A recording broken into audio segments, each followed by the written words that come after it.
Assalamualaikum warahmatullahi wabarakatuh. Kembali lagi pada saya, Francisca Octavia.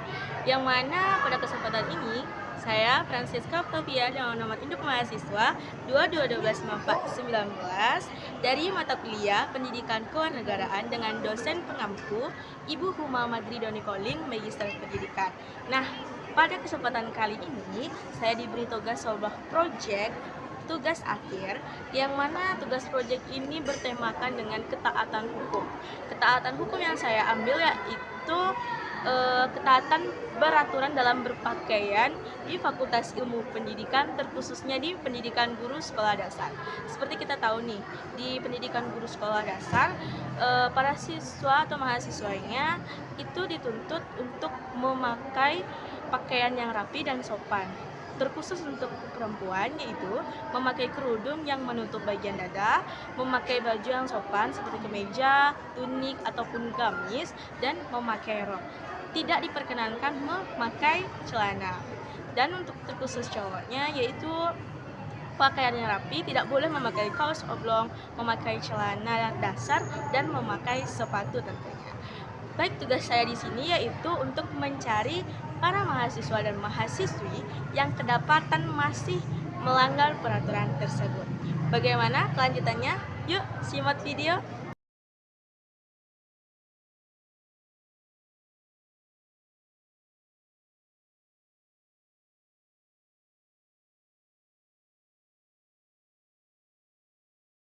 Hai guys, udah lihat kan tadi bukti-bukti yang saya temukan bahwasanya masih ada terdapat beberapa para mahasiswi yang kedapatan masih melanggar peraturan ini. Nah, bagaimana kalau kita lanjut ke tanggapan para cowok tentang bagaimana sih mahasiswa yang masih melanggar peraturan? Baik, kita simak videonya lebih lanjut. Sebelumnya saya mau nanya nih Bang, ini langsung to the point aja lah ya. Apa pandangan Abang sebagai seorang laki-laki kalau lihat cewek-cewek di Fakultas UPP 3 nih memakai baju yang maksudnya tuh melanggar peraturan. Ya, kita kan Abang sudah tahu kan peraturan bagi cewek dan cowok yang di Fakultas Ilmu Pendidikan yang harus pakai rok, kemudian harus pakai sepatu berpakaian rapi. Itu kalau menurut Abang untuk cewek-ceweknya, terkhusus cewek-ceweknya ini gimana nih Bang? Ya, kalau menurut pemenangan saya yang beberapa hari ini, ya nggak enak juga sih pemenangannya kayak gitu, nggak pantas seharusnya. Iya. Tapi mau gimana lagi kan? Kalau yang kejadian seperti itu juga harus kita tegur supaya mereka tuh bisa bisa diingatkan supaya mematuhi peraturan. Sebenarnya mereka kalau dia sih tahu peraturannya. Iya. Cuma gimana ya kita bilanginnya ya? Mungkin mengejar gaya, mengejar style itu, adu outfit di kampus. Ya, atau mungkin ada kerasnya gitu kan di kampus kan. Iya, ada yang mau dikejar gitu Iya. kan. Sehingga tidak mengindahkan dan lupakan peraturan. Iya sih, ya, betul Kak. Mm-mm. Kalau misalkan ditegur pun otomatis mereka yang marah ya kan Bang. Tuh gimana menurut Abang tuh? Kalau menurut saya sih kalau negur tuh kita coba melakukan pendekatan supaya mereka tuh bisa nerima gitu. Kita gunakan kata-kata yang kata-kata itu seolah-olah kita nggak memerintah mereka gitu. Kita seolah-olah marahkan mereka, bukan memerintah, dan bukan seolah-olah kita itu membentak mereka gitu. Jadi kita gunakan kosakata yang baik, kosakata yang indah supaya mereka tuh bisa memahami tanpa harus tersinggung. Oke. Kalau untuk sanksi sendiri bagaimana Bang? Kan mengingat peraturan itu kan tidak dipampang jelas, tapi ada peraturan itu tertulis, tapi tidak ada terpampang jelas di sini gitu kan, di mading gitu kan. Nah, untuk sanksi sendiri, apakah ada sanksi gitu Bang? Soalnya kan saya BP 22, jadi saya belum tahu sanksi apa gitu. Kalau sanksi setahu saya itu tuh bisa dihadapkan kepada kepala PP nantinya, dipanggil gitu untuk memberikan memberikan keterangan gitu. Dipanggil, ditegur, tapi dia tegurnya bukan antar sama mahasiswa gitu. Antara staf kampus gitu dipanggil untuk dikasih teguran gitu. Oke.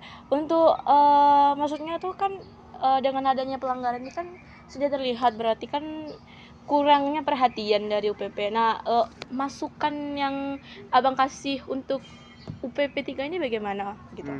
Kalau menurut saya masukannya seharusnya itu tuh balik kepada diri mereka sendiri lagi. Bagaimana cara mematuhi peraturan, berpakaian sesuai tempatnya, gitu kan.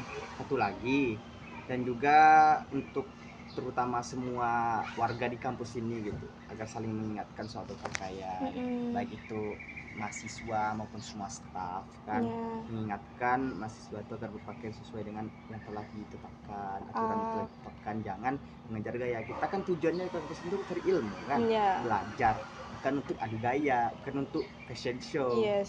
Nah, sudah jelas kan tentang pendapat para mahasiswa yang melihat para mahasiswa yang masih kedapatan melanggar peraturan. Bahwasanya kita kuliah itu untuk mencari ilmu, bukan untuk ajang fashion show ya. Ya mungkin kalau untuk ada kelas atau bagaimana itu urusan pribadi. Baik, kita lanjut kepada peneguran para mahasiswi yang kedapatan melanggar peraturan.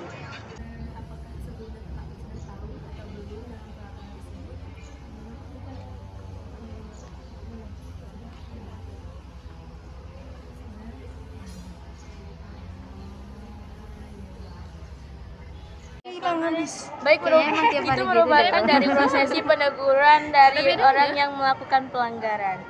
Yang mana dapat kita simpulkan dari proyek kali ini bahwasanya cara kita mengatasi para mahasiswa yang kedapatan melanggar peraturan, yang mana dengan cara memberikan teguran dan memberikan kesadaran diri supaya hal tersebut tidak diulang kembali, serta dapat juga diberikan bimbingan atau sosialisasi dari pihak kampus, kakak tingkat ataupun dari pihak fakultas untuk lebih menekankan kembali dalam proses peraturan memakai atau peraturan pakaian di Fakultas Ilmu Pendidikan, khususnya di UPP 3. Ya, baik, sekian lah sayang. video project akhir dari saya. Apabila ada salah, saya mohon maaf. Saya akhiri. Wassalamualaikum warahmatullahi wabarakatuh. See you guys. See you too.